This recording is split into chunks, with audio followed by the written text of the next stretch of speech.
seja aqui no Rio de Janeiro, seja em outra parte do Brasil, quem sabe até no exterior. Eu não sei aonde essa mensagem está chegando, mas eu espero realmente que ela fale profundamente no seu coração. Irmãos, vou pedir para colocar já o PowerPoint ali. Eu ontem fiz com vocês uma propaganda, né, do que nós iríamos falar hoje, que era sobre a crise do analfabetismo bíblico. Eu fui inspirado a já fazer essa propaganda ontem, porque eu fiquei positivamente impressionado com a participação das crianças aqui na leitura da Bíblia. Uma mãe chegou para mim ali e falou assim: minha filhinha já veio com a Bíblia aqui, mãe, hoje eu vou ler. Eu achei isso tão bonito, porque, infelizmente, nós carecemos hoje de uma profunda ignorância em relação a temas importantes, e entre esses temas, leia também o conhecimento da Bíblia Sagrada. Para você que está visitando, deixe-me dizer uma coisa. Eu tenho uma outra palestra, que não é essa de hoje, onde eu falo sobre por que eu creio na Bíblia. Não é o nosso assunto hoje. Hoje eu estou partindo do pressuposto que a Bíblia é a palavra de Deus. Nesta outra palestra, que eu não darei hoje, que eu trato do assunto por que crer que esse livro é um livro sagrado. Mas eu quero pincelar algo dessa outra palestra para você entender a importância do assunto de hoje. A Bíblia é um livro que você simplesmente não pode ficar neutro em relação a ele. Eu digo por quê. Se esse livro for falso, olha o desafio. Se esse livro for falso, ele é o pior livro de toda a história. Desculpem-me, não é com falta de respeito que eu digo, se a Bíblia for falsa, é o livro mais desgraçado de toda a história. Por quê? Porque imagina quantas mentiras não foram feitas em cima dela. Porque quanta coisa não é baseada. Eu vim aqui, o Cristo Redentor iluminado, todo bonito ali em cima. Por que fizeram um Cristo Redentor? Baseado numa história daqui. Por que de onde eu venho chama-se São Paulo? Por que tantas pessoas vão para Israel? Por que escavamos tanto? Por que estamos aqui nessa noite? Gastando investimentos, para que construir esse museu? Se esse livro for falso, quanta coisa não foi ensinada de maneira falsa e merece ser urgentemente corrigida. Por outro lado, porém, se esse livro for verdadeiro, é o maior livro de toda a história. O mais maravilhoso, o mais fantástico. Em outras palavras, se eu estou segurando um livro falso, sábio é aquele que o combate. Mas se eu estou segurando um livro verdadeiro, sábio é aquele que o segue. Perceberam a questão? Então hoje trabalhando com o pressuposto que eu estou diante de mim com um dos livros mais importantes da história, se não o mais importante, por que eu devo então me preocupar com essa questão da crise do analfabetismo bíblico? Deixe-me contar, para quebra-gelo dessa reflexão, uma historinha para vocês. Uma anedota. Dizem que um pastor uma vez chegou a uma igreja, ele havia acabado de ser apresentado na igreja, e no sábado seguinte, para aqueles que são visitantes, eu vou explicar, a igreja adventista tem o culto do sábado e tem a escola sabatina. Como a igreja católica tem o catecismo e as evangélicas têm a escola dominical. Nós temos a sabatina porque é no sábado. Dizem então que esse pastor chegou todo feliz assim no fundo da igreja, vendo crianças correndo para lá, para cá, aquele monte de criança feliz. E ele falou: escuta, vem cá menino, vem cá, vem cá. Oi pastor, eu sou o novo pastor, sou o novo pastor. Conta uma coisa pro pastor aqui, ele gostava de criança. Conta sim o quê? Quem derrubou os muros de Jericó? O menininho falou assim: o quê? Não fui eu não, pastor. Eu juro que não fui eu. Eu não fui eu, pastor, e saiu correndo. Ele desesperado, o que esse menino teve? Perguntou para um segundo: ei, fulano, vem cá. Oi, quem derrubou os muros de Jericó? Não sei, pastor, não sei, não vou contar também, não sei. Não. E saiu correndo. Tinha uma menininha. Ele falou: filhinha, vem cá. O que, pastor? Quem derrubou os muros de Jericó? Pastor, não sei, pastor, eu juro que não sei. Começou a chorar. Ele preocupado com a situação, chamou a professora das crianças. E perguntou: irmã, pois não, pastor, eu estou com uma preocupação muito séria com as crianças. Mas como o senhor acabou de chegar? Mas eu perguntei para 3 das suas crianças, quem derrubou os muros de Jericó? Aquele menininho, aquele outro e a menininha. Saíram correndo, disseram que não foram eles, que não sabiam quem foi. Ela falou: olha, pastor, vou ser sincero com o senhor, aqueles meninos ali são meio bagunceiros mesmo. Aquela menina, você falou que não é ela, não é mesmo não, porque é uma menina muito séria. Preocupado, ele reuniu a comissão da igreja naquele sábado à tarde.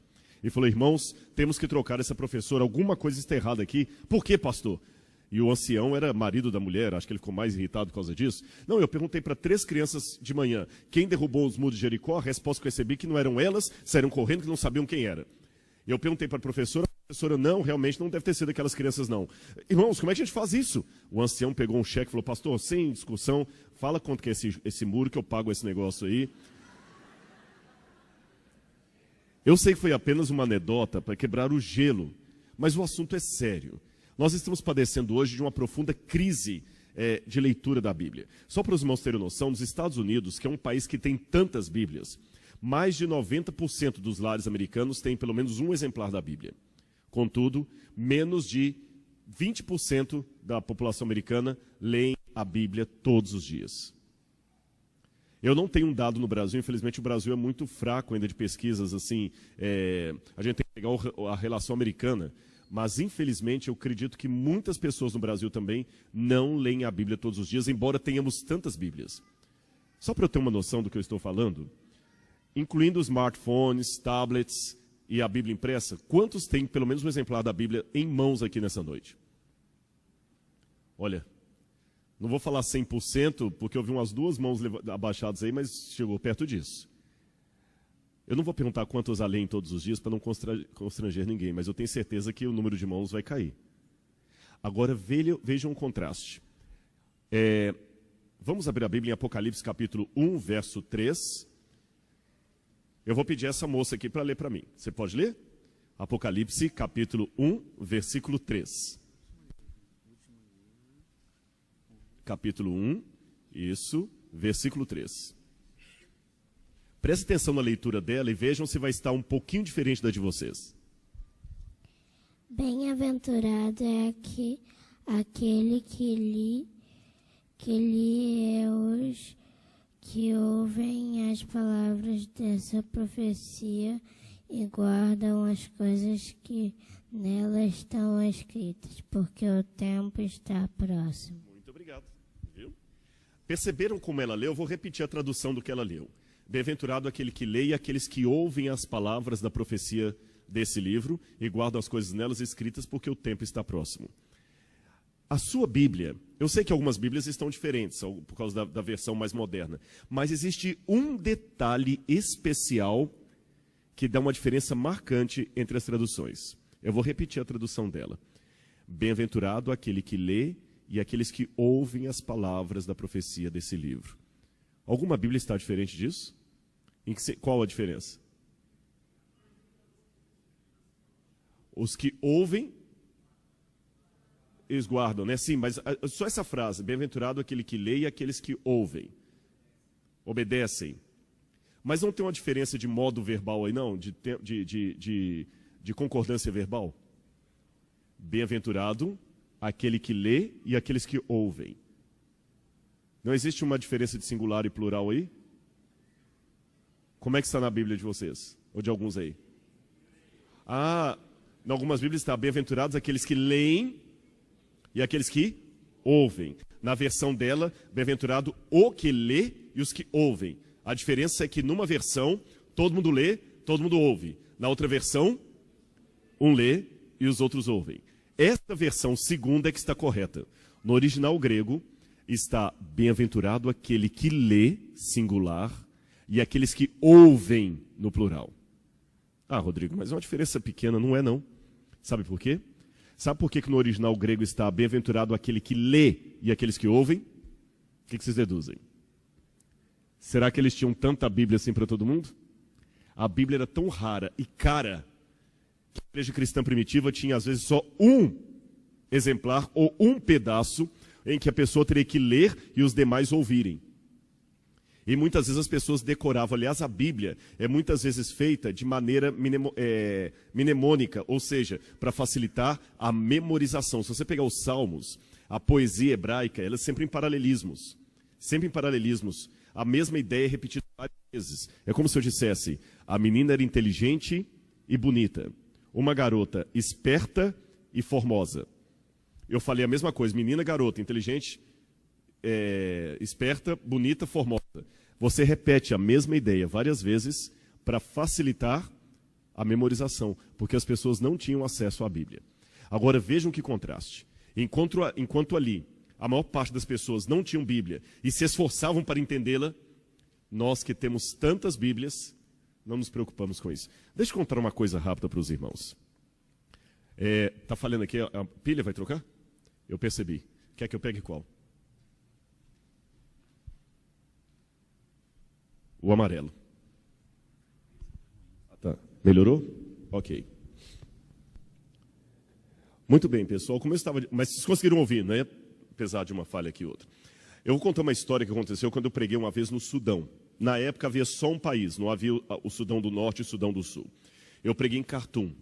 E me chamou a atenção, naquele país, quando eu fui pregar ali, uma igreja, não tinha placa do lado de fora, que era um país muçulmano. O Khartoum deixava a igreja adventista ter um escritório, uma escola e uma igreja, mas nenhuma propaganda, não podia pregar em público.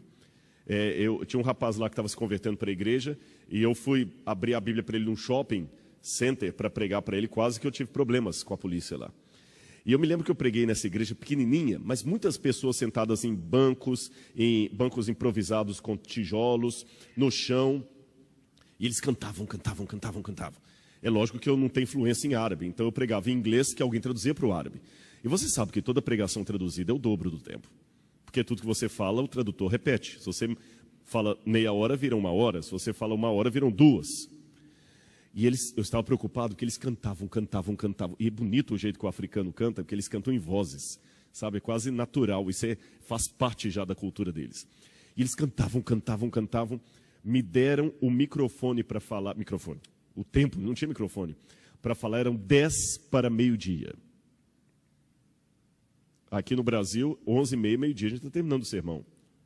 Eu falei, 10 para meio-dia, o que eu faço? Eu tentei picotar o meu sermão o máximo que eu pudesse, levei até 12h30, mais ou menos. O que não foi tanto tempo, considerando que eu estava com o tradutor. Quando nós saímos da igreja, aqui nós temos o costume de cumprimentar as visitas e os membros da igreja à porta. Eu saí, veio o meu tradutor, despediu de mim e ficou do lado. Veio uma pessoa, despediu de mim do tradutor e ficou do lado. Veio outro, despediu de mim do tradutor do outro e ficou do lado. Fazendo 2 filas, perceberam? Eu achei interessante, falei, olha, eu vou levar esse costume para o Brasil, todo mundo cumprimenta todo mundo. Mas, para surpresa minha, quando o último passou, eles voltaram para dentro da igreja. E eu perguntei para o meu tradutor, por que eles voltaram? Agora eu estudo de Daniel e Apocalipse. Não tinha almoço. Eles eram tão pobres que não tinham condição de almoçar. E eles tinham prazer em ficar na igreja. Irmãos, ficamos até 4h30 da tarde estudando a Bíblia. Depois de 4h30, os mais velhos foram para casa e chegou um dos jovens e pediu assim, olha, já que você é arqueólogo, você não pode ficar com os jovens um pouco falando sobre Jerusalém e Israel? 6h da tarde. E eu perguntei para um homem da ADRA que trabalhava, o Michael Ree, que era da Austrália, ele falou, calma, fica tranquilo, depois eu te explico isso aqui. A maior parte das pessoas que te escutaram vieram do sul do Sudão, Darfur, e eles lá têm perseguição, não podem ler a Bíblia, não podem nem ir à igreja. Muitos são mutilados por causa da perseguição religiosa. Então, quando eles têm a oportunidade de ir para a igreja sem serem perseguidos, eles não querem mais ir embora para casa. Um detalhe que eu esqueci de falar. Só havia umas 4 ou 5 Bíblias ali. A minha, a do tradutor e de mais alguns membros da ADRA. O pessoal só ficava me escutando. Será que o nosso problema é que nós talvez não tenhamos demais? Olha o que disse Mário Sérgio Cortella. Nós estamos satisfeitos, nós temos uma TV Novo Tempo, nós temos uma igreja bonita aqui, não é só essa, tem a igreja da Barra, tem a igreja central, não é isso? Tem a igreja de Curitiba, tem tantas igrejas, tantas Bíblias, tantas versões diferentes. Mas cuidado com essa satisfação. Mário Sérgio Cortella disse, a satisfação paralisa, adormece e entorpece. Ela conduz a um estado perigoso de tranquilidade. Não estou querendo dizer que nós não podemos estar satisfeitos, mas eu fico com medo, como eu falei com os irmãos, pouco menos de 1/3 dos americanos, é menos de 20%, essa é uma outra pesquisa, e diz que 26% dos norte-americanos nunca leram a Bíblia. Ali está um número um pouquinho diferente do outro. E olha uma pesquisa que fizeram de cultura bíblica entre americanos evangélicos, e olha o que descobriram. Isso foi o State of Bible, foi feito pelo Barna Institute e pelo American Bible Society em 2014, recente. Fizeram entrevista e 81% dos entrevistados diziam conhecer a Bíblia e o seu conteúdo. Contudo, menos de 43% deles foram capazes de citar os 5 primeiros livros da Bíblia. 50% sabiam que João Batista, apenas 50% sabiam que João Batista não era um dos 12 apóstolos. 69% acreditavam que a frase Deus ajuda quem cedo madruga estava na Bíblia. 48% acreditavam que o livro de Tomé fazia parte do Novo Testamento. E 58% dos entrevistados não souberam responder quem pregou o Sermão da Montanha. Será que se eu fizesse essa pesquisa aqui também, eu teria um resultado melhor? O professor Kenneth Burdin, que é professor de teologia do Novo Testamento no Biola University, ele disse que nós antes costumávamos ser um povo de um livro só, o povo da Bíblia. Mas hoje nós estamos morrendo de inanição teológica, inanição bíblica. E ele, como professor de teologia, observou algo que eu também já vi no seminário. Muitas vezes, grande parte dos alunos que chegam para fazer teologia não sabem de cor nem as principais histórias do Novo Testamento. Cada vez que passa está menor ainda. E um recado especialmente, eu não quero aqui desrespeitar nenhuma religião, por favor, não interpretem assim, mas me permitam a digressão para fazer uma autocrítica do cristianismo moderno. E eu faço essa autocrítica baseada até numa frase de Augustus Nicodemos, um teólogo presbiteriano respeitadíssimo, que por muito tempo foi o deão da Universidade Mackenzie. Augusto Nicodemos falou o seguinte, e para mim é um quadro vivo do que vemos no evangelicalismo hoje aqui. Há muito show, muita música, muito louvor, mas pouco ensino bíblico. Nunca os evangélicos cantaram tanto e nunca foram tão analfabetos de Bíblia. Nunca houve tantos animadores de auditório e tão poucos pregadores da palavra de Deus. Quando o Espírito de Deus está agindo de fato, ele desperta o povo para a palavra. E eu concordo com esse pastor presbiteriano. Porque, irmãos, é lastimável hoje. Você vê muitas vezes algumas pregações em TV, alguma coisa, é mais um sermão de autoajuda, uma palestra de autoajuda enfeitada com a Bíblia. Eu fico pensando às vezes, eu estou cansado já, não que eu acho que a gente não deva animar as pessoas, não é isso. Eu ontem mesmo fiz um sermão aqui procurando animar as pessoas que estão com dificuldades e tudo, mas eu não posso resumir ou reduzir a mensagem bíblica a isso. Há pessoas que todo sermão é só a mesma coisa, é Davi lutando contra Golias. Você vai vencer os seus gigantes. É terça-feira do milagre urgente. Jesus hoje não é mais Salvador. Perceberam isso? Na época de Billy Graham, a ênfase dos pastores, dos pregadores era: venha a Jesus, você que é um pecador, aceite a Jesus como seu salvador pessoal para a remissão dos seus pecados e a sua salvação. Essa pregação desapareceu. Hoje a pregação é: meu amigo, minha amiga, você que está com problema na empresa, você que está com problema nos negócios, você que está com problema na família, você que está com problema nisso, vem aqui, nós vamos fazer aqui o óleo ungido em Israel, o sal ungido em Israel. Isso para mim é idolatria. E eu me preocupo muito quanto as igrejas estão cada vez diminuindo mais o uso da Bíblia para colocar a imagem do pastor, virou franquia. Algumas igrejas que é a igreja do fulano de tal, você chega lá e tem a foto do camarada de todo tamanho na porta. E onde é que está a Bíblia? Irmãos, desculpem, é um desabafo que eu faço, porque eu lido muito com secularizados, ateus e pessoas que não querem saber de Deus, e eu temo que às vezes nós, como cristãos, estamos dando o maior argumento que o ateu possa ter. Por isso que eu citei esse pastor presbiteriano. Muita cantoria, muito teatro, muita animação. Uma vez um ateu que estava ouvindo essa mesma palestra minha, ele estava na igreja e falou assim: obrigado, eu gostei do que você falou, porque eu fui a uma igreja uma vez com os amigos, e eles cantaram tanto, e gesticulavam, e levantavam a mão para cima, e tudo mais, e choravam, e riam, e pulavam. E depois que nós saímos, o meu amigo falou: então, você não sentiu nada de especial? Porque olha como é que nós estamos nos sentindo leve. E ele falou assim: olha, posso ser honesto, não quero ofender vocês. Eu sou professor de educação física. O que vocês fizeram lá é apenas estimular os hormônios do humor, a endorfina, da alegria. Isso eu faço na academia, as pessoas saem do mesmo jeito, vocês gesticularam, pularam. Perceberam? Eu acho que a gente tem que mostrar a razão da nossa fé. Por que eu creio que Jesus Cristo é o Senhor? Qual a diferença entre Sansão e Hércules? Porque hoje a história de Sansão é contada de um jeito tão banal, só de autoajuda, que eu acho que quase dá para fazer a mesma coisa com a mitologia grega. Hércules lutou contra o leão de Nemeia. Hércules lutou contra os seus inimigos. Hércules realizou os seus 12 trabalhos e enfrentou os titãs. Por isso Hércules conseguiu um lugar no topo do Olimpo, ao lado de Zeus. Você também hoje deve ser um Hércules. Qual é o leão de Nemeia da sua vida? Mas eu acho que a Bíblia tem que ser algo mais do que a mitologia grega. ela tem que ter um poder que os mitos não têm. Por isso eu tenho que dar enaltecimento à palavra de Deus. A palavra de Deus. E, irmãos, o cristianismo está perdendo o conhecimento da Bíblia. Eu sei que a Bíblia fala em Oséias capítulo 4, verso 6, é um texto conhecidíssimo. O meu povo perece por falta de conhecimento. Hoje, aproveitando o gancho que teve uma novela recente aí sobre os 10 mandamentos, na Bíblia diz que Moisés chegou um dia para Faraó e falou assim: ó Faraó, o povo de Deus é escravo no Egito. Eu tenho uma ordem de Deus para você, Faraó.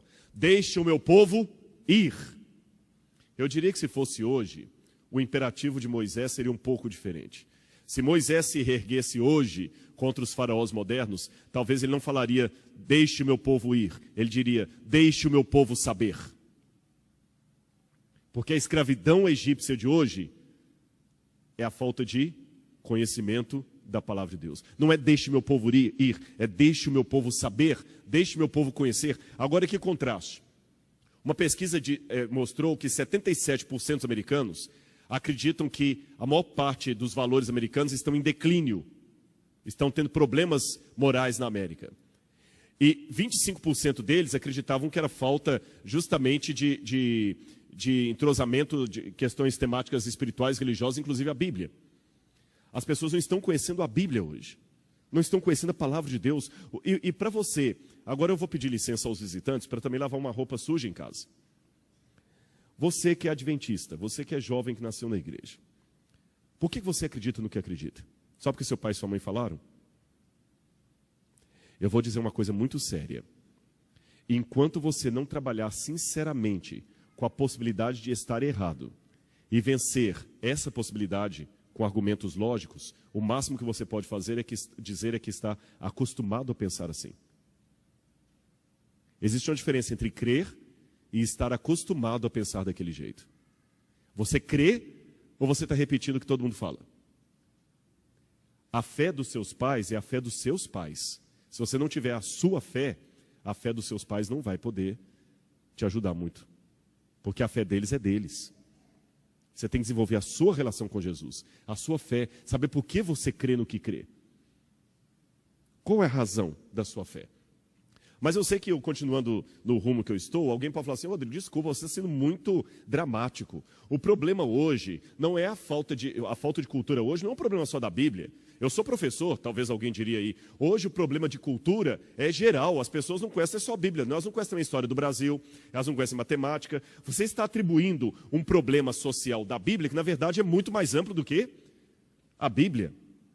Será? Será que... Eu quero pedir uma licença, antes de eu pedir isso aqui, deixa eu me perguntar, quantos aqui são educadores ou lidam com a área de educação? Quantos são professores? Vários aqui. Eu vou pedir licença para falar uma coisa completamente não ortodoxa aqui, e espero não receber pedrado de vocês. Quando os professores... Eu sou professor também, viu? Sou professor também. Quando os professores dizem que o problema hoje é a falta de cultura, que os jovens não são cultos... no passado também fazia esse discurso. Por exemplo, hoje não incentiva mais a leitura dos clássicos. Hoje não se lê mais Machado de Assis, Dostoiévski, Shakespeare. Não se leem mais os clássicos. As pessoas não conhecem, não se leem. Fala de Nietzsche, mas ninguém lê Nietzsche. Não se leem os clássicos. Mas hoje eu mudei um pouquinho o meu discurso. A pergunta que eu quero fazer para os educadores é o seguinte: será que o problema realmente é a ignorância absoluta? Será que existe mesmo ignorância absoluta? Eu vou explicar o que eu quero dizer. Me chama a atenção que o nível de conhecimento cai, mas o nível de letramento digital aumenta. Será que o seu aluno realmente é inculto? Eu vou explicar melhor o que eu quero dizer. Vocês lembram que John Locke, nos tempos dele, dizia que o ser humano é tábula rasa, folha de papel em branco, que o que você colocar na cabeça da criança, fica. Você sabe que os pedagogos hoje não acreditam mais assim. A criança não é mais folha de papel em branco.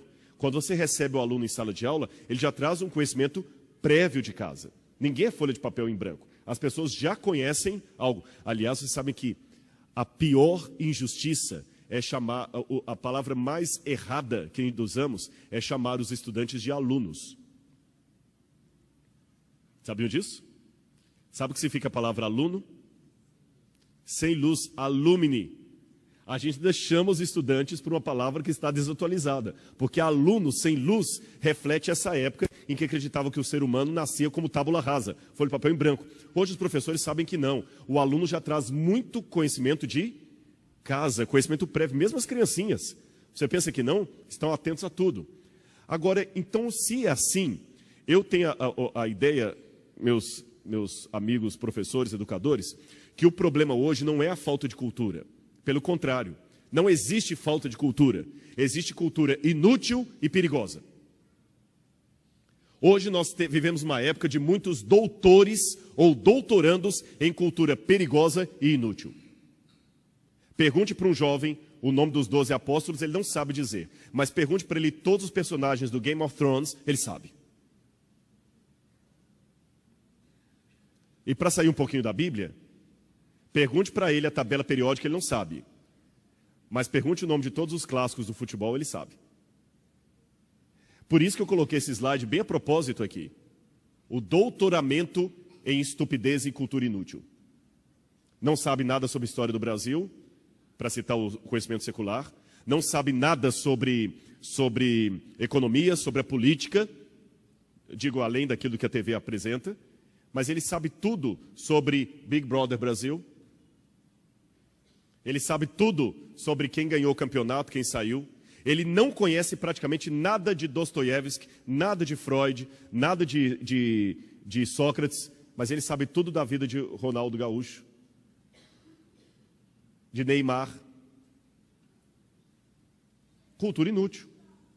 Hã? Jogador de futebol. Mas veja bem, e o conhecimento que vale a pena? Cultura inútil. Aqui essas revistas que saem assim, olha, Xuxa revela segredos mais íntimos. Nossa, eu tenho que ler essa revista. Não, eu acho incrível como é que a mídia pega um besteirol, uma cultura que não vai me acrescentar nada, e vende. Eu lembro da comportagem, era uma dificuldade de vender revista Vida e Saúde. Ninguém tinha tempo, mas revista caras. Aí vem lá a manchete assim, né? Fulano de tal é fotografado no aeroporto ia falar Guarulhos.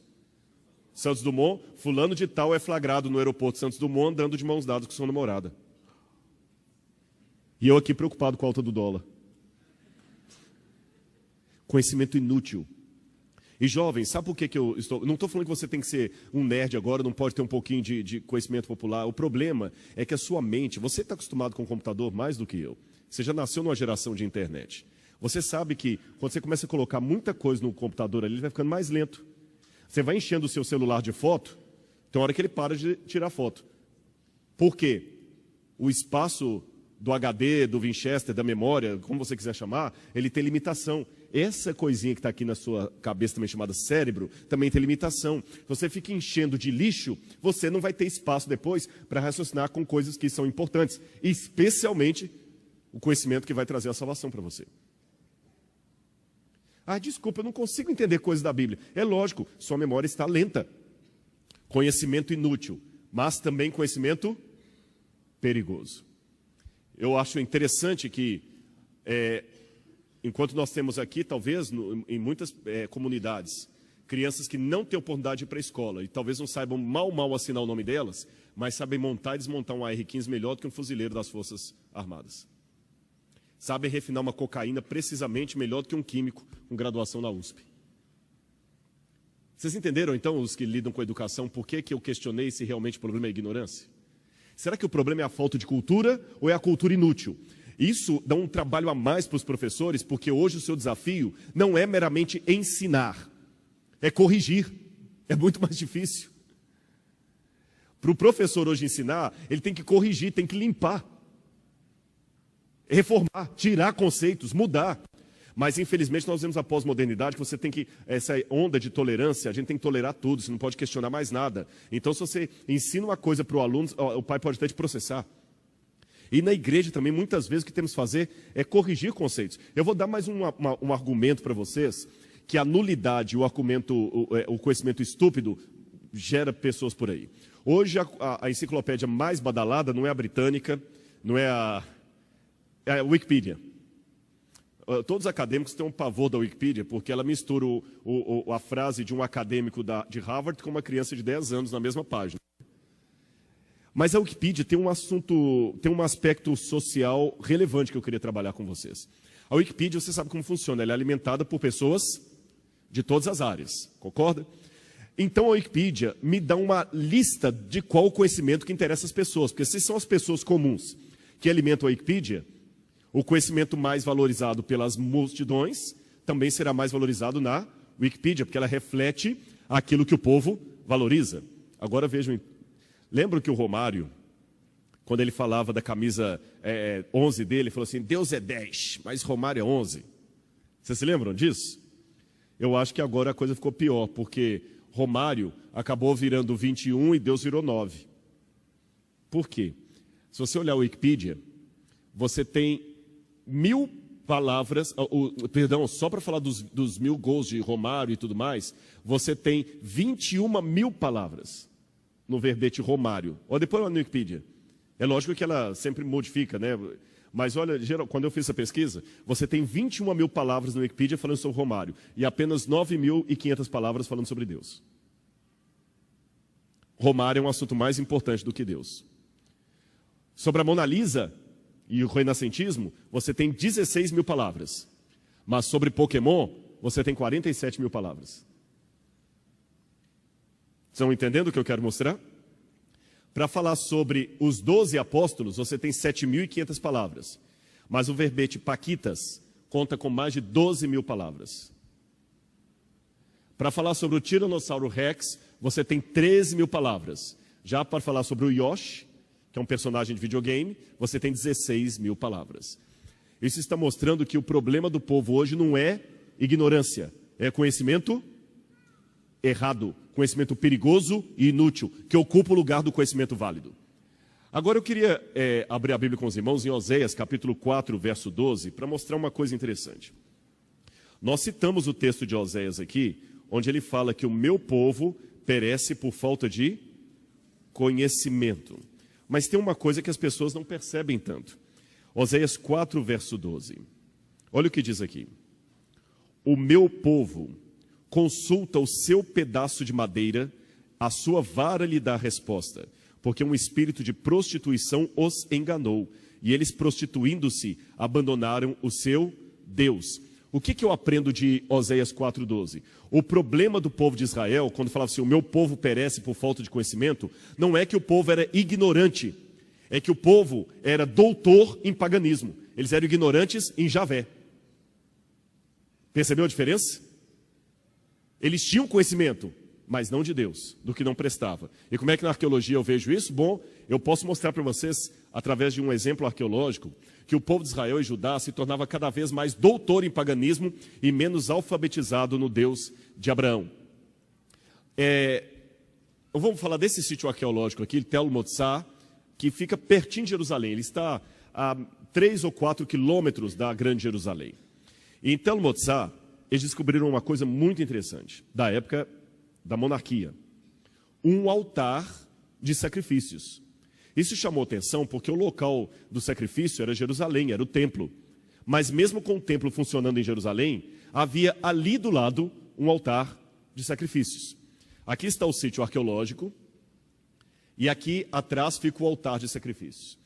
Deixa eu explicar para vocês, a diferença de um altar de sacrifícios israelita para um altar de sacrifícios de outras culturas, é que Deus orientou que o altar hebreu ele deveria ser de pedras brutas. Do jeito que ela estava na natureza, tinha que pegar. O altar pagão era de pedras lavradas, ou seja, como se fosse um tijolo mesmo, tudo retinho. Quando eu analiso esse altar, eu percebo que ele é feito de pedras brutas, exatamente como Deus orientou, ou seja, era um altar israelita. Se eu encontrasse só esse altar, pequeno, simples, eu falo, olha, o pessoal aqui seguiu aquilo que Deus ordenou. Porém, olha o que chamou a atenção. Junto ao altar, várias estatuetas. Vocês sabem, uma das coisas que marcam o sítio israelita é o fato de não encontrar ali estatuetas, ídolos. Mas olha quantos que encontraram ali. Olha a quantidade. Sincretismo. Eles faziam por um lado o que Deus mandava e faziam por outro o que Deus detestava. E esse sincretismo fascinava o povo de Israel tanto. Vocês estão notando, que animal é esse aqui? Conseguem perceber? É um cavalo, é uma besta de carga. Uma das divindades que mais chamava atenção naquela época era Áshera. Áshera era a esposa de El, da família de Baal. Da família de Baal. E olha esse achado arqueológico aqui que incrível. Alguém desenhou, isso aqui é datado do século X a.C. Alguém desenhou aqui 3 personagens e escreveu em hebraico aqui em cima, para Yahweh, o nome de Deus, para Yahweh e a sua Áshera. O que vocês perceberam? Se Baal tem uma esposa, se El tem uma esposa, o que está faltando no nosso Deus? Vamos colocar uma esposa para ele ficar mais popular. Criaram uma esposa para o Deus de Israel. E isso me acho tão interessante que essa Áshera, essa aqui são alguns exemplares de Áshera que nós temos no Museu do NASP. Isso aqui faz parte do acervo do Museu do NASP, original. Áshera, às vezes aparece com a cabeça de um pássaro, às vezes com a cabeça de uma mulher. E ela tem os seios bem destacados e segura os seios, porque ela era uma deusa da fertilidade, usada na agricultura. Então todo mundo gostava, era moda adorar a Áshera, ou Astaroth também que aparece. Então criaram uma forma de tornar o judaísmo mais simpático aos vizinhos pagãos. Mas eu não terminei ainda. Às vezes, Áshera aparece montada numa besta de carga. Por isso que eu mostrei para vocês aquele slide anterior lá da besta de carga. Mas vamos juntar as peças do quebra-cabeças. Áshera era a esposa de El, da família de Baal. E ela às vezes aparece montada numa besta de carga. Uma mulher montada numa besta. Mas tem mais um detalhe. Áshera era uma prostituta cultica. Isso faz vocês se lembrarem de alguma coisa do Novo Testamento? Uma mulher prostituta montada numa besta? O que lembra para alguns aí? Apocalipse. A imagem do povo de Deus é justamente, a da prostituição do povo de Deus, João vê uma mulher prostituta montada numa besta. Viram de onde que João tirou aquela imagem? Deus trabalhou do conhecido para o desconhecido. Como João sabia que no Antigo Testamento, a mulher montada na besta era símbolo da apostasia do povo de Deus, Deus usou essa imagem para dizer que isso iria se repetir. E hoje nós estamos com problemas de sincretismo também, de apostasia das coisas que Deus orienta. Irmãos, é interessante notar que na história de Israel, essa busca pelos ídolos só passou quando eles tiveram o trauma do cativeiro da Babilônia. Aí eu fico pensando, que tipo de trauma Deus talvez não nos obrigará a passar como um povo para deixarmos também os nossos ídolos. E qual era o grande problema do passado? Vamos tornar o judaísmo mais atraente. Deixa eu abrir uma notinha de rodapé aqui para explicar uma coisa para vocês. É lógico que eu tenho que tornar a minha religiosidade relevante para a sociedade. Lógico que eu tenho que tomar. Tem uma história que eu já contei, talvez alguns já ouviram na internet, eu vou repetir essa história porque ela cai bem aqui. Houve uma vez um episódio, fictício é claro, que um paraquedista pulou do seu avião e veio descendo com paraquedas, mas o vento soprou o paraquedas para longe e ele ficou enroscado numa árvore, pendurado ali. Desesperado, como é que ele descia? Embaixo da árvore passou um homem de terno e gravata, feliz com a sua Bíblia, possivelmente indo para o culto.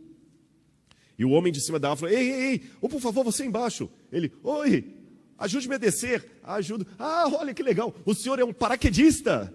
Sim, eu sou um paraquedista, realmente. Você me ajuda a descer? Ajudo, que legal. Olha, o senhor pulou de um avião que acabou de passar, não foi? Porque eu estava vindo, eu escutei o barulho do motor. Eu pulei daquele avião. Você me ajuda a descer? Que tem cômodo, eu ajudo. Outro detalhe, o senhor é das Forças Armadas, o senhor é da Aeronáutica, porque eu estou vendo que o senhor está de uniforme. Eu sou da Aeronáutica. Você me ajuda a descer? Ajudo. Outro detalhe, eu estou vendo pela patente, o senhor é major. Aí já impaciente, o paraquedista falou, sim, sou major. E você é crente, né? Ele falou, eu sou, como é que o senhor sabe? Por causa da Bíblia? Ele disse, não, é que você está me falando um monte de verdade que não serve para nada. Eu temo que nós, como religiosos, estejamos falando um monte de verdades, eu não questiono isso, mas que não servem para nada. Nós temos que tornar o cristianismo relevante, sim. As pessoas têm que vir para cá sabendo que vão encontrar algo.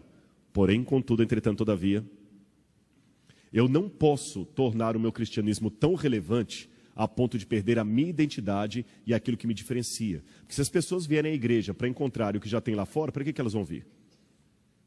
Irmãos, eu não sou médico, eu sei que há muitos médicos aqui, eu vou pedir licença para entrar na área de vocês, só figurativamente falando, eu não sou médico, mas uma coisa eu tenho certeza, que a diferença entre veneno e remédio é uma questão de dosagem. Então, até que ponto você está querendo tornar a igreja mais simpática, mais atrativa? Olha isso aqui que eu vi nos Estados Unidos, mesclas modernas. O que vocês estão notando de interessante aqui? Jesus, não é? Isso é a sala da escola dominical de uma igreja evangélica americana, pintada pelo pastor jovem. E está Jesus ali no meio, acompanhado por quem? Pelos Avengers. E o que tem Hulk a ver com Jesus? A justificativa, não, as crianças gostam demais dos super-heróis. Então a gente tem que, de alguma maneira, colocar Jesus junto com os super-heróis para atrair as crianças. Essa mesma, uma outra igreja também, pegando carona na mesma ideia, escreveram assim também na sala das crianças, Jesus. Mas só que quando você vê aquilo, você pensa em Jesus ou pensa em Clark Kent? Eu penso no super-homem. Eu não penso em Jesus. E essa igreja, que é a Westgate Church of Christ, fez um acampamento de verão com os jovens da igreja, e o nome era Super-Heróis da Bíblia. Olha lá, super-heróis espalham a mensagem de fé. Mas não tem nenhum herói da Bíblia. Só os heróis da Marvel. Olha lá. E todos me vestidos de Homem-Aranha, não apareceu nenhum Davi ali, não apareceu nenhum Sansão. Esse aqui é um dos líderes da igreja vestido de Homem-Aranha, e esse é o pastor dos jovens vestido de Batman. Eu sei que alguém pode falar, mas isso não vai acontecer no Brasil. Cuidado. Às vezes é muito fácil ver o defeito do lado de lá. E eu também tenho receio daquele argumento que se dá às vezes na igreja, que é o argumento da estética. Ah, mas isso é bonito. Eu não quero aqui dar palestra sobre música, porque eu não sou músico, vocês nunca vão ver uma palestra sobre música minha. Porque se sentar no piano ali, eu não sei o dó central.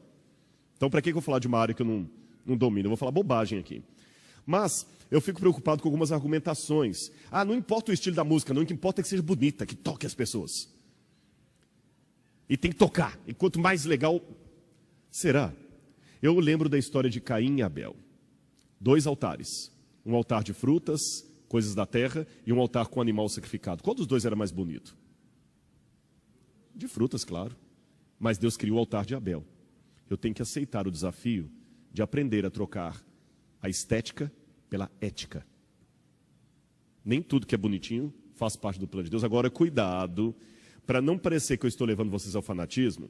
Deus pede na Bíblia para que eu seja diferente, mas Deus não pede para eu ser esquisito. Tem irmãos da igreja que confundem ser diferente com ser esquisito, ser estranho. Também não quero agora que ninguém aqui mais assista um filme, um desenho animado. Não é isso, não é isso. Queima a televisão, não é isso. Freud, vocês sabem que ele ensinava para os alunos dele que o charuto, às vezes, era uma reminiscência do inconsciente a respeito do seio da mãe. Mas havia às vezes que os alunos ouviam fumando um charuto e falavam, mas professor Freud, isso não, calma, há momentos em que o charuto é apenas um charuto. Então é lógico que você tem momentos que você sabe que assistir um filme é só assistir um filme. Lembra o que eu falei? A diferença de veneno e remédio é uma questão de dosagem. Não é o cachorro bater o rabo, é o rabo bater o cachorro. Então tá bom, Rodrigo, se o problema é uma questão de limite, qual é o limite? Para eu não ser um crente assim desatualizado e ao mesmo tempo não perder os meus princípios. Bom, primeira coisa que eu sugiro à igreja, cuidado. Estar em contato com a cultura é uma espada de 2 gumes. O que atrai um pode ofender o outro, então muito cuidado. Tá certo? Não é porque aquele música atrai um tipo jovem que eu vou botar aqui agora o pessoal com uma roda de samba aqui para atrair o pessoal da Mangueira. Agora também devo estar sempre alerta contra o orgulho. Isso é uma coisa mais para nós pregadores. Será que o pastor que quer usar às vezes assim uma roupa muito jovem, ele está usando realmente para atrair os jovens ou por uma questão de vaidade disfarçada? Essa é uma autoanálise que eu, como pregador, porque às vezes o pregador pode ter a vaidade. Vocês entendem, né? Exibir um determinado... Não, é só para atrair os jovens. Mas, na verdade, é uma maneira de ser como é que chama aqueles homens vaidosos? Esqueci o nome que se usa. Hã? Metrosexual. Metrosexual. Eu sou um pregador do Evangelho. É lógico que a gente tem que andar bem vestido. Eu sei que uma visita vier aqui, se eu tiver com a gravata roxa, uma camisa amarela e um terno do meu avô, de bolinhas, você não vai conseguir prestar atenção no que eu estou falando, porque o meu terno não vai deixar. Bom gosto, não é isso? Porém, tudo tem seu limite. Outro detalhe, cuidado ao fazer o cristianismo mais relevante, em lembrar que muitos princípios do Evangelho estão extremamente fora de moda. Nem pense em se tornar um servo de Deus se você quer soar razoável para a maioria das pessoas ou se você quer influenciar um grande grupo de pessoas com suas ideias. A proclamação da cruz é loucura para uma grande parte da comunidade artística. Devemos amar mais o Salvador do que o nosso respeito pelo outro.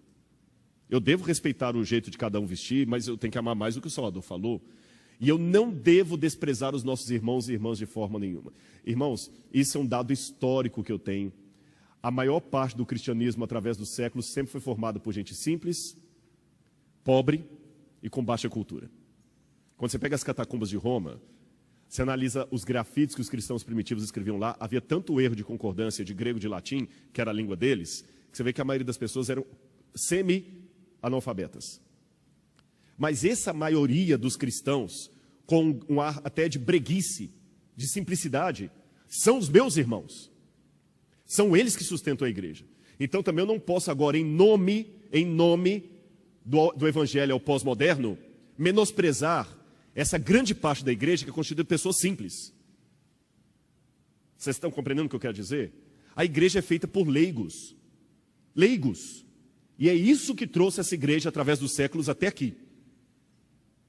Então temos que ter tudo resolvido, organizado, sim, mas sem menosprezar aquele irmãozinho simples, que ainda vem com um terninho simples e a biblinha toda surrada e não sabe bem o português. E nem todos os crentes que tentam ser descolados são bons nisso. Então não tente ser descolado demais. A gente até fala muito de vaidade cristã. Temos que cuidar, porque a vaidade influencia muito o homem também. Existe uma maneira machista de falar disso como sendo só mulher. Cuidado. E cuidado para você não ser um pouquinho fora daquilo que você é. E ser como a cultura pode tornar mais difícil enxergar o evangelho. Porque quanto mais eu entendo o mundo e a sua definição do que é atraente e legal, menos eu devo me sentir atraído por ele. Porque os valores do mundo são outros. E aprenda também a viver com o mínimo de diferença social. Os encontros e as convivências culturais hoje são inevitáveis. Por exemplo, por que eu coloquei aquela foto ali? Eu sei que a igreja tende a ser conservadora, mas não devemos fazer um conservadorismo barato. Quando eu era criança, eu lembro que tatuagem era uma coisa detestada. E também não pense que eu estou fazendo aqui apologia à tatuagem. Não é esse o meu tema. Não confunda o exemplo com o tema, certo? Mas deixe-me dar esse exemplo.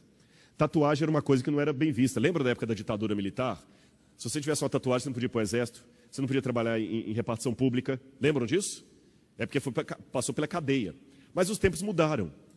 Hoje tatuagem virou uma coisa normal. Quase todo mundo faz tatuagem. E tatuagem não sai com água e sabão. E muitas dessas pessoas tatuadas se tornam membros da igreja. Eu vou ter sensibilidade para não olhar para a tatuagem dele e tratá-lo de igual maneira? Será que eu estou preparado para receber pessoas tatuadas para vir falar aqui na frente? Para usar uma camisa de manga no acampamento? Não, esse não pode ser líder dos jovens, não, porque ele tem uma tatuagem aqui, os jovens vão ver. Eu tenho que estar um pouco mais aberto. Senão, vou criar uma discriminação desnecessária.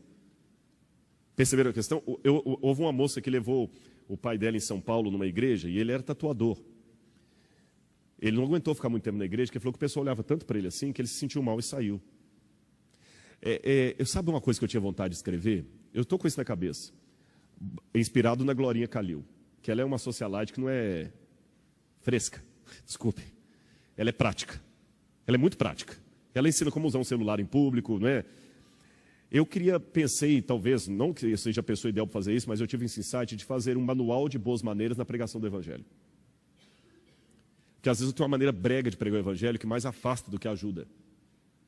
Sabe, como é que você toca determinados temas para não tornar o evangelho uma coisa, sabe, ridícula. Bom, isso é só uma digressão. Agora, fala-se muito de tentação, mas existe também o pecado da distração, cuidado, viu? Muitas pessoas não leem a Bíblia hoje, não é porque eles estão fazendo coisa errada, é porque eles estão fazendo coisa certa em quantidade errada. Qual a diferença, Rodrigo? Eu não entendi entre tentação e distração, eu explico para você. Tentação, alguém que está na internet vendo site pornô. Isso é tentação. Distração, alguém que está na internet olhando a página do UOL, mas o dia inteiro. O Facebook, o dia inteiro. Ninguém vai chamar a atenção de um jovem, de um membro da igreja, porque ele está navegando na página do UOL ou no Facebook dele. Ninguém precisa navegar escondido no UOL. Na pornografia, sim. No UOL, não. Pornografia é tentação, o UOL é distração. E eu fico achando que às vezes a ameaça maior da igreja não é a tentação, é a distração. Porque a tentação, tu vai falar que é errado.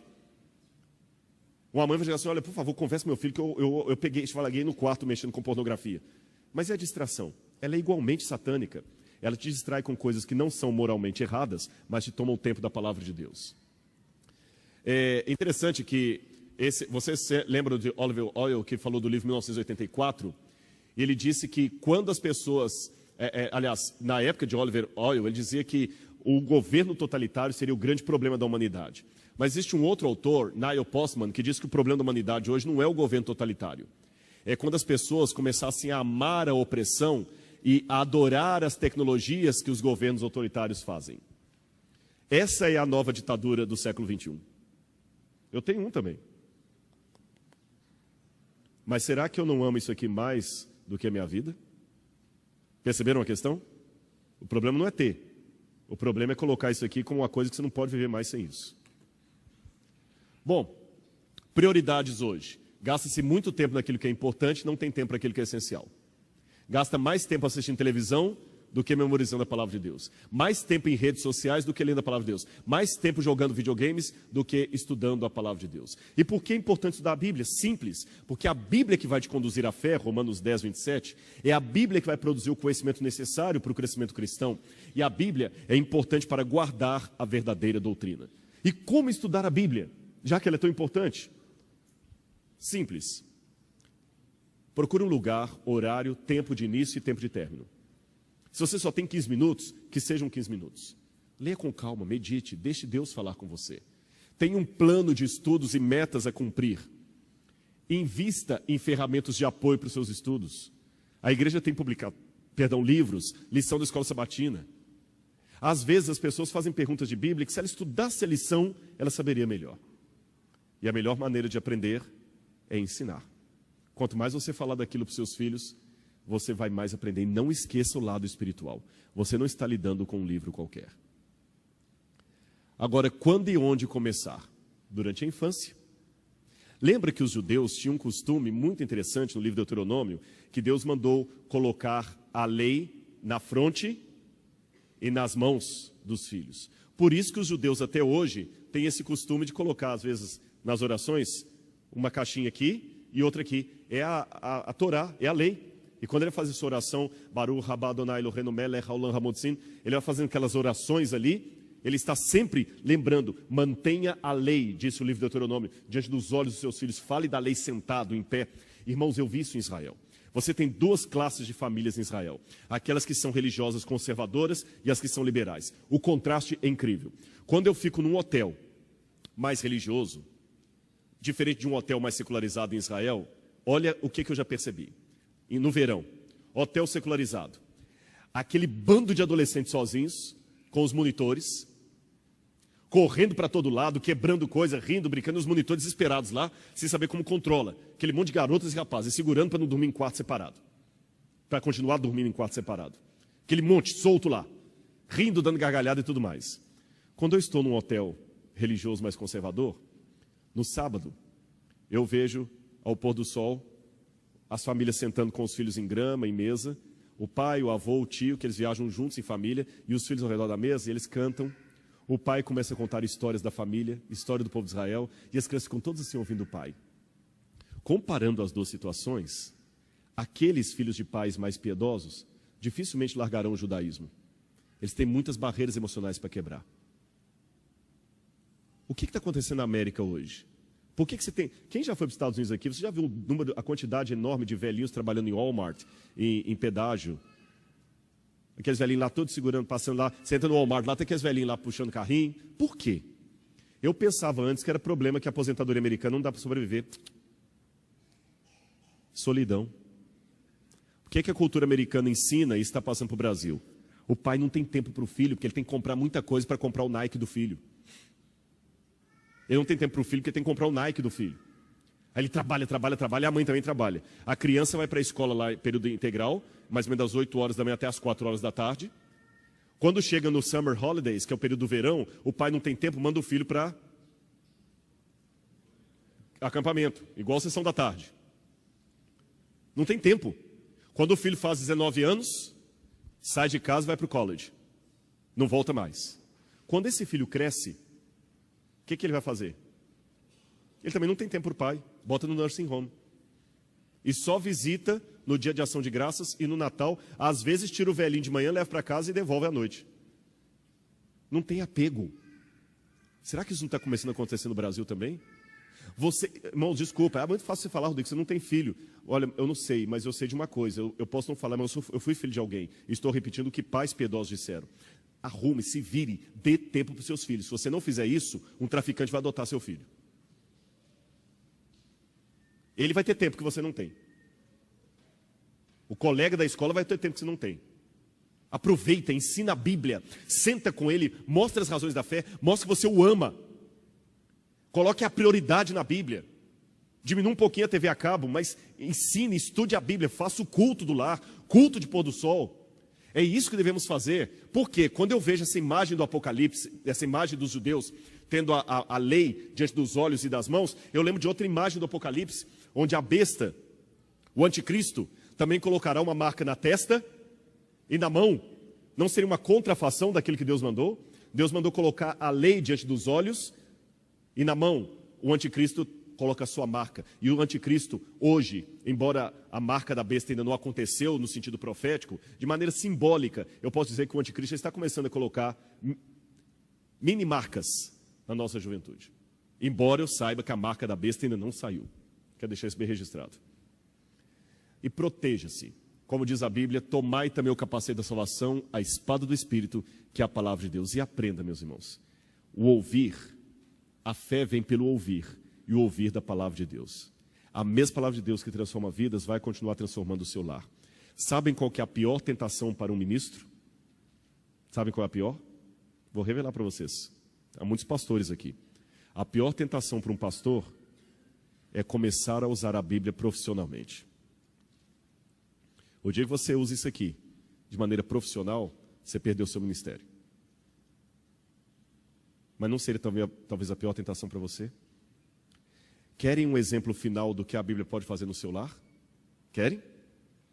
Então preste atenção nesse vídeo que eu vou mostrar para vocês. Eu mencionei ontem que você já deve ter visto sermões bonitos de pastor Luiz Gonçalves, pastor Alejandro Bulhon, pessoas se emocionando, não é isso? Você imaginou um sermão tão poderoso quanto o de Luiz Gonçalves, pregado por uma garotinha pequenininha, que faz um apelo em rede nacional, e uma criança aceita o apelo e se emociona? Querem ver isso essa noite? Presta atenção nesse vídeo, então, que foi gravado no programa do Raul Gil. E, ao assistir esse vídeo, especialmente o final, o início dele não parece uma coisa além de uma criança inteligente. A surpresa está no final. E pense, ao assistir esse vídeo, o que Deus pode fazer com você e sua família se você colocar a Bíblia no coração das suas crianças. Preste atenção. Fala, então. A Bíblia está cheia de histórias de pessoas que fizeram Deus ficar muito feliz. E esta é mais uma delas. No livro de Gênesis, conta que teve um tempo em que os homens ficaram muito maus. Por isso, faziam coisas terríveis. Matavam, roubavam, brigavam uns com os outros. Era uma loucura. E aí, pessoal, o que é isso? Vamos parar com essa bagunça, isso? O que está acontecendo aqui, afinal de contas? Brigando de novo. Mas que coisa, você só sabe arrumar confusão, hein? Ponto. Chegou a Santi. Sai pra lá, não é? Vê se não se mete, for chamar, tá legal? Todos querem saber, você não, cara? Nós queremos saber mesmo. É de muita farra, muita animação, socorro, muita loucura, tá, pessoal? É isso aí, cara. Deixa de espaço, tá legal? Se moda. Esse é Noé, o homem que sempre procurou obedecer a Deus. Ele foi o único homem bom, de todos os que viviam naquele tempo. O único homem que não tinha cabeça oca. Mas a família de Noé era diferente. Eles tinham 3 filhos que se chamavam Sem, Cã e Jafé. Todos trabalhavam com o pai. Tinham uma vida boa e alegre também. E choveu muitos dias, até que a água cobriu casas, montanhas, tudo. Ainda bem que o Noé foi obediente a Deus. Você também é obediente? A arca ficou presa no pico de uma montanha que estava debaixo da água. Noé colocou o nome daquela montanha de Monte Ararat. Apesar de todos os louvores do dilúvio, Deus estava alegre, porque o Noé o obedeceu. Por isso, a terra seria povoada de novo, e ele poderia se alegrar novamente com a sua criação. Quando chove, em qualquer lugar do mundo, quando as gotinhas de chuva encontram a luz do sol, o arco-íris aparece.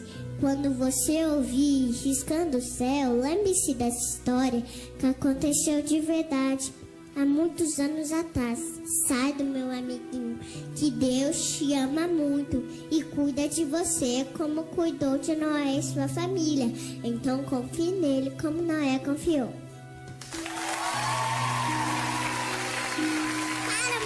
Agora que vem a surpresa. Veja o que vai acontecer. Gostei, hein? Gostei. Agora eu quero ficar mais um pouquinho aqui. Vem cá, vem cá. O que foi? Vem cá, vem cá. O que aconteceu? Não foi, porque ela tá sentindo Jesus no coração. Será? Vem cá, o que aconteceu com ela, hein? Vem cá. Tem Jesus no coração dela. Vem cá, vamos cá, as duas. O que houve? Fala aí, o que houve? Você tem Jesus no coração? Não. Você tem Jesus no coração? Ela falou não. O que aconteceu que está chorando? Fala aí. Não sei. Pergunta pra ela. O que ele falou? O que foi? Não sei. Ela tá chorando porque machucou alguma coisa. Pergunta pra ela. Uma coisa doeu. Sim, pergunta pra ela. Porque que ela falou o que foi muito legal. Parabéns.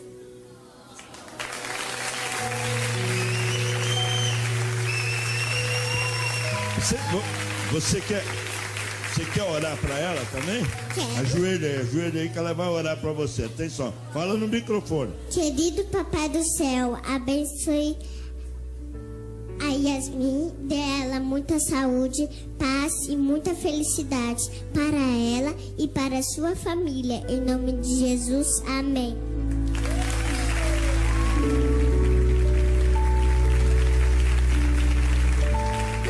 Pronto. Melhorou, Yasmin? Então fala para o auditório por que Orei, você tá... agora ela não tá mais chorando, ela ficou feliz. Hã? Ela tá feliz agora. Pergunta pra ela. Você tá feliz? Tô. Ela tá. Tá. Pergunta pra ela por que ela tá chorando, que eu não entendi até agora. Por que você tá chorando? Porque você é muito linda, você conta bastante história de Deus. Você conta todas as histórias, todo mundo chora. Presta atenção, olha. Que tem alguma coisa na família, Ó. eles choram. Que tá acontecendo essas coisas, né? O que E tem? meu coração.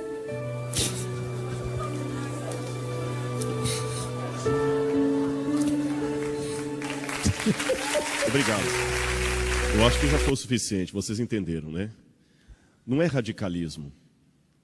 Mas eu tenho certeza que essa menina não tem muito tempo para ficar assistindo Hannah Montana, Disney Channel, Os pais devem ter investido mais em coisas espirituais e eles mesmos devem ter sido espirituais. Vocês viram a outra? A outra queria aquilo também, se sentiu tocada. Se isso não for o Espírito Santo, eu rasgo meu diploma de teologia. Eu termino a minha mensagem aqui contando uma história para vocês. Um casal, uma noite, resolveu estudar a Bíblia por conta própria. E depois da primeira leitura, o homem virou para a mulher e falou assim: mulher, se esse livro estiver certo, nós estamos errados. Na segunda noite que ele estava lendo o livro, ele falou assim: mulher, se esse livro estiver certo, nós estamos perdidos. Mas na terceira noite, ele concluiu agradecido: se esse livro estiver certo, nós podemos ser salvos. E eu tenho certeza que esse livro está salvo, que está certo. E você pode ser salvo pela mensagem que ele traz. Que Deus abençoe a cada um. Vamos estudar a Bíblia, vamos conhecer a palavra de Deus. Amém? Nós teremos agora uma música final. Ok? Vamos fazer oração então? Vamos ficar em pé e fazer a oração final.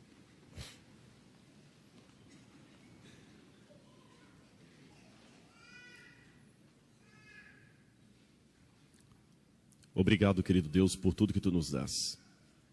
Obrigado pelo conhecimento extraordinário que nós temos de Ti e das Tuas verdades a respeito da Bíblia Sagrada. Dá-nos, Senhor, vontade de estudar esse livro.